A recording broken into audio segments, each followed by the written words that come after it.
Hey all, welcome back to the Fire and Water Cooking Channel. I'm Darren, and today we're going to go over the brand new JVR Vac100. It's been out for about a month now. They've already started shipping these. I finally got mine, and it's not the old one. This is the brand new JVR Vac100 with some new additions to it. I'll be right back and we'll go over those.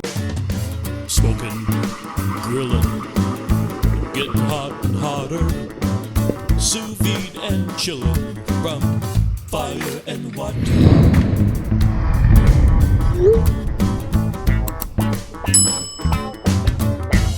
All right, guys, I've had my older JVR Vac100 for about 6 or 8 months now, and I really love it. Now, when they released the Vac100, it was more on a test basis to see if it's something that they actually wanted to carry, because they've been mostly a wholesale company for a long time.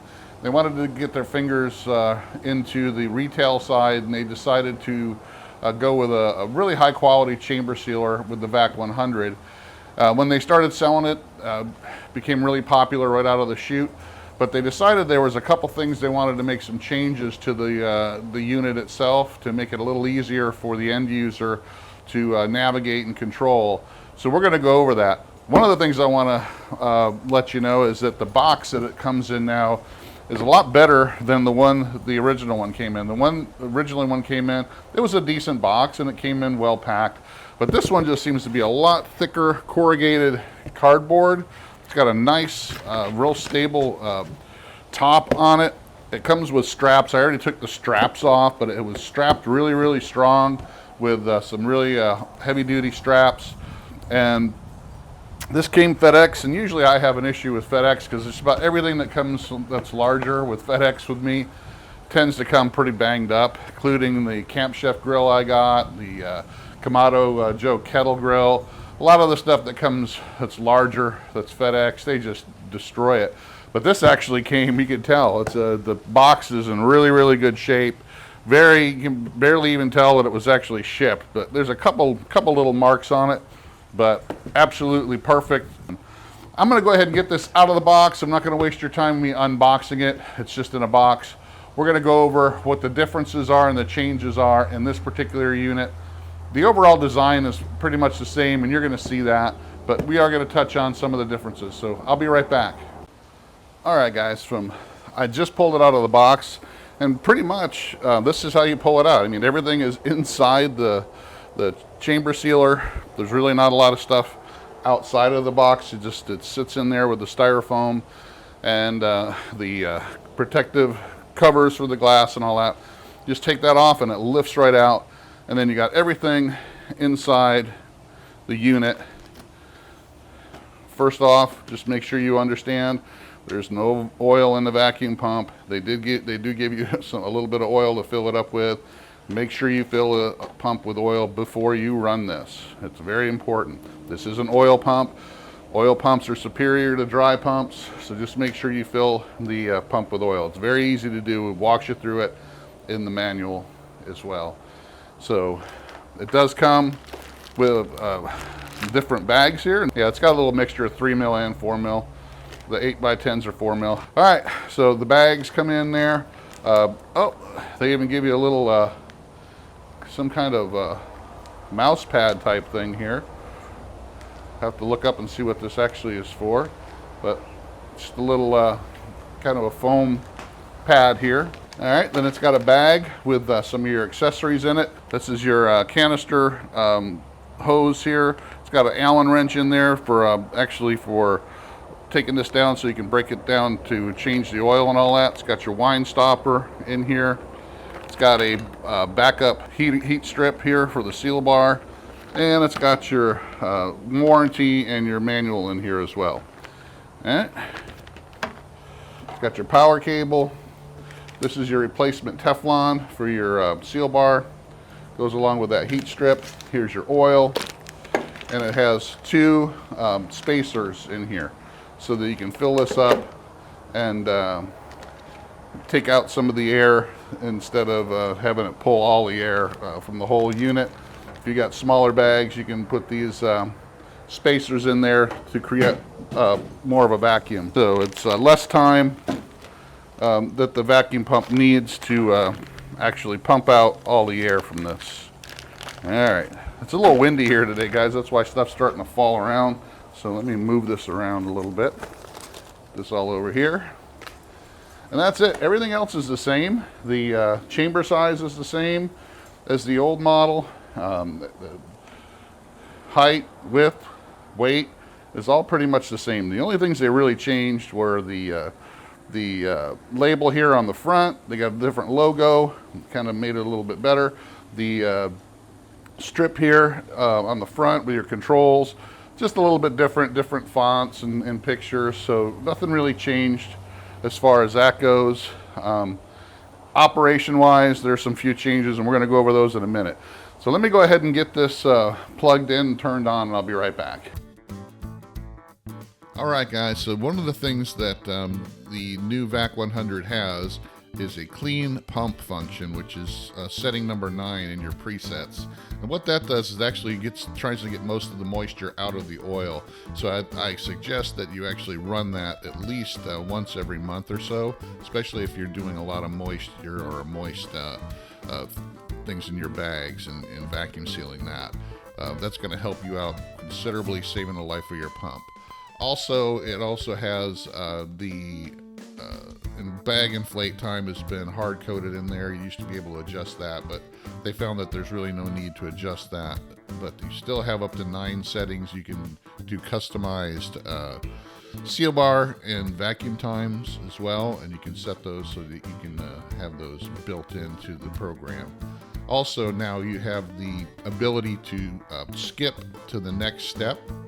This comes into play when you're doing moist things as well, where they're bubbling over. You can hit your decrease button once, and it will actually skip to the next step, so that if you find your moisture is bubbling over, you can hit the decrease button, and it's going to go ahead and seal the bag, and it won't continue to pull a vacuum and make a mess. That's about it.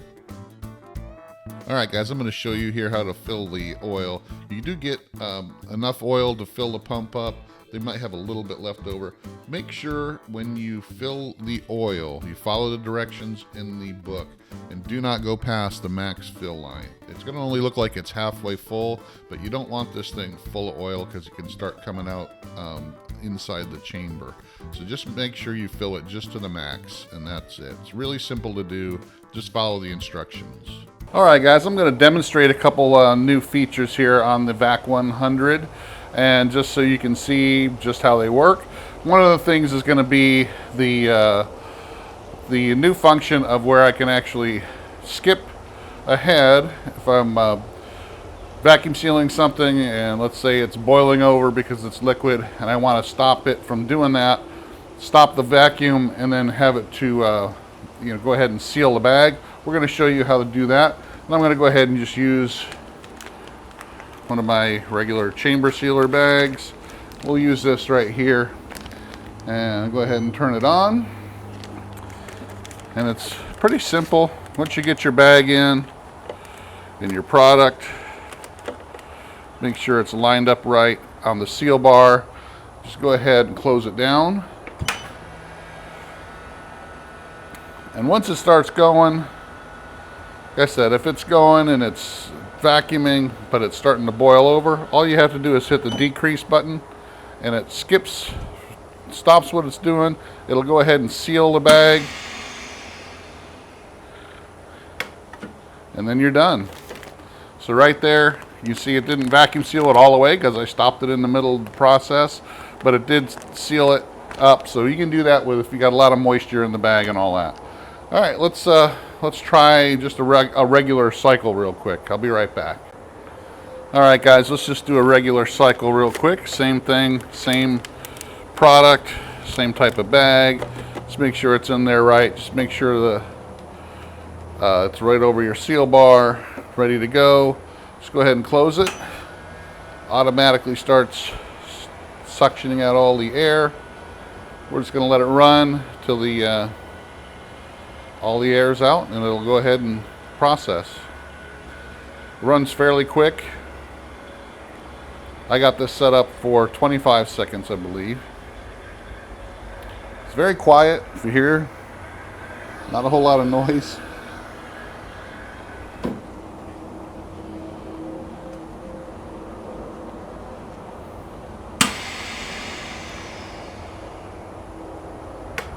There you have it, regular seal.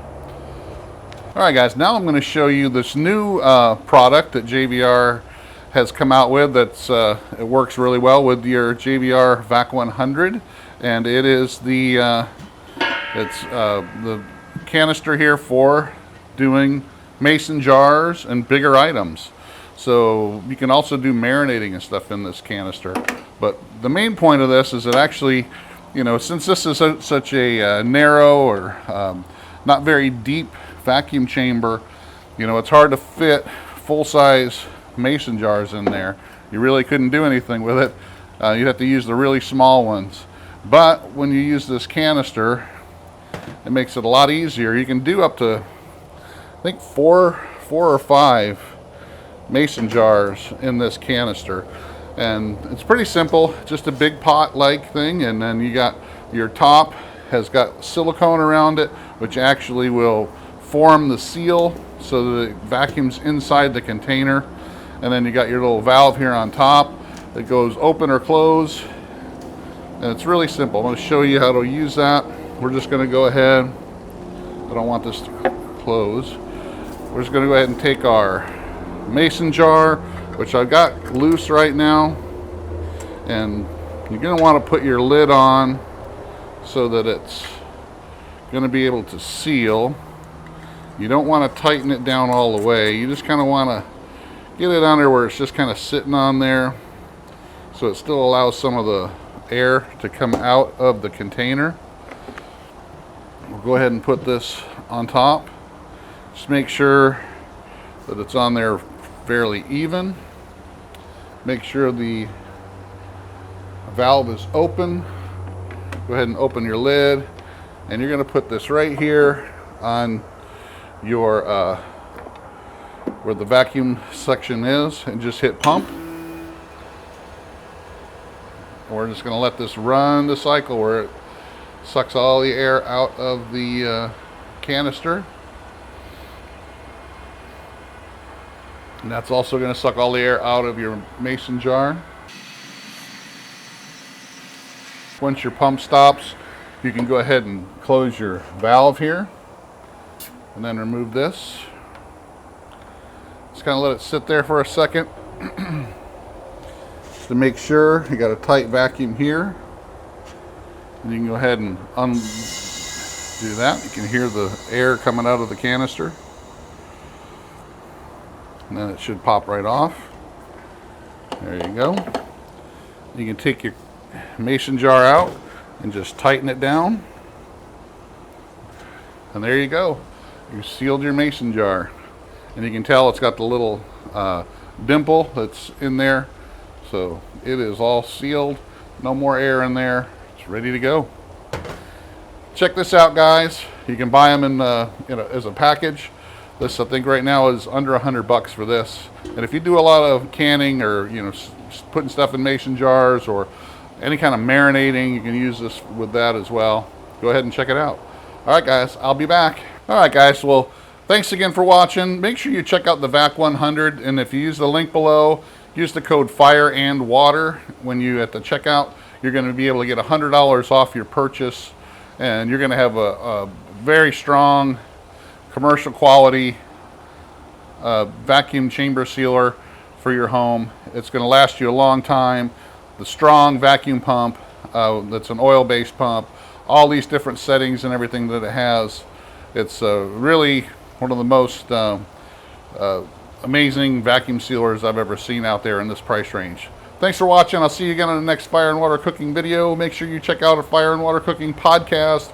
Check out us on check us out on Facebook on the Fire and Water Cooking Facebook group and our Facebook page. And I'll see you again on the next Fire and Water Cooking video.